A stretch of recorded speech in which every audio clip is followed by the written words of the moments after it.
This is Garrett Mayfield talking about the court case of Warren versus Hayden in 1967. The main gist of this case were that the police were told about this armed robbery that had occurred, and they were told that he had entered a house. So they went to this house, and they knocked on the door, and it was his wife that answered. So, I'm guessing by the looks of it that it was his house. Um, and the wife was like, "Oh no, it's fine. You can search the house." After they asked, and a couple officers, they went upstairs. Some went downstairs into a cellar, and some just stayed on the first floor. Well, one of the officers found some weapons, and the other one found a washing machine that was full of clothes and some of the clothes in the washing machine were that of what the suspect was supposedly wearing during the robbery. Plus, another police officer found some ammunition. So, all these were admitted into the evidence, and actually, it looks like the clothes were seen as not legally seized, so they were kind of thrown out there. But the other stuff was legally seen as evidence in the case against him. But the main thing here was that it was seen as was it right for the cops to enter the house like they did. That was the main point of it. But finally, once the court saw that the police knew of the robbery and they knew of this house that he went to from the tips that they got, the court decided, well, since they were in pursuit, or you could say hot pursuit, of a certain suspect that was armed, could be dangerous, they saw it as okay and did not need to follow the Fourth Amendment for search and seizures and get a warrant for something like that because warrants take time. This man could have hurt himself, hurt somebody else, went and robbed something else, many different things. So they saw that it was right to go into this house, search it, and they found the guy. They found the weapons, the ammunition that was used during this armed robbery. Found the clothes, but again, like I said, the clothes seem to have not been seized legally. At least that's what it says here. But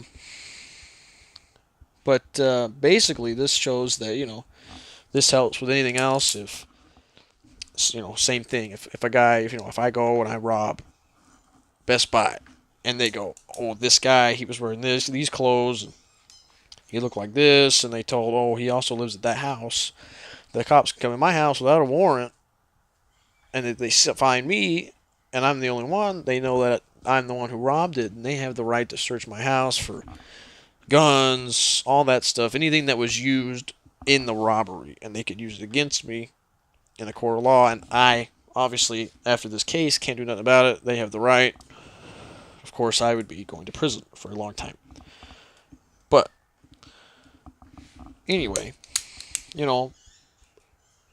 my main thoughts on this is, it was a good decision because, as I said, it takes time to get a warrant. A warrant is just, oh, there's a warrant, After, as this says, it takes time to get a warrant, and, I've seen many movies and TV shows and stuff like that, and that's usually the big kicker there is they want to search something, but the guy goes, well, you need a warrant because they don't really have probable cause, they don't see anything, they don't have any anonymous tips, so basically, they have to find something to get this warrant. Well, that's a big something, so really, that excludes the warrant as stated in the case.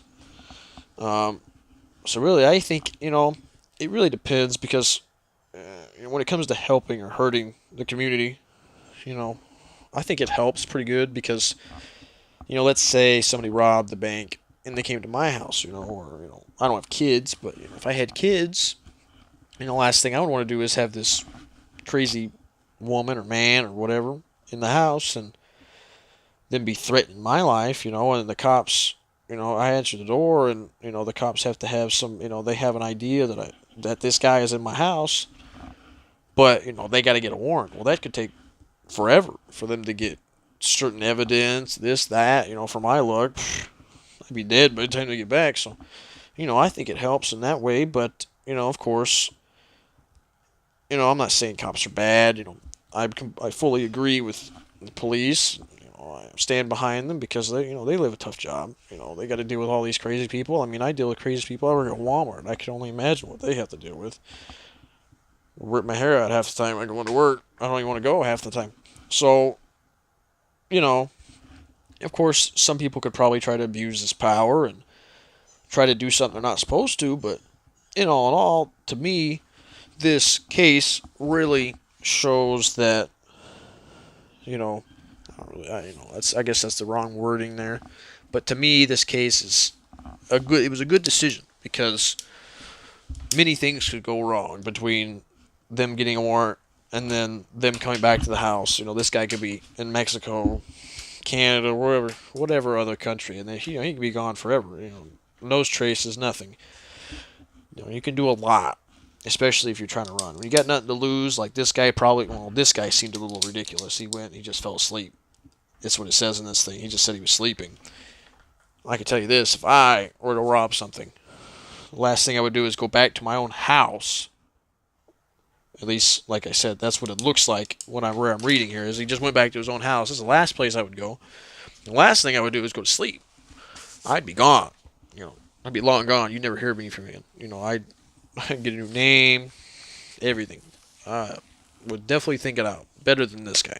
So, a lot can happen in 24 hours, 48 hours, 32 hours, however long it takes this, for the judge or, the whoever to get the warrant for the police and the police to drive back down there. And by the time they get there, there's no evidence of guns or blood or money or clothes or whatever needs to be used as evidence. And that guy, girl, whatever, could be long gone.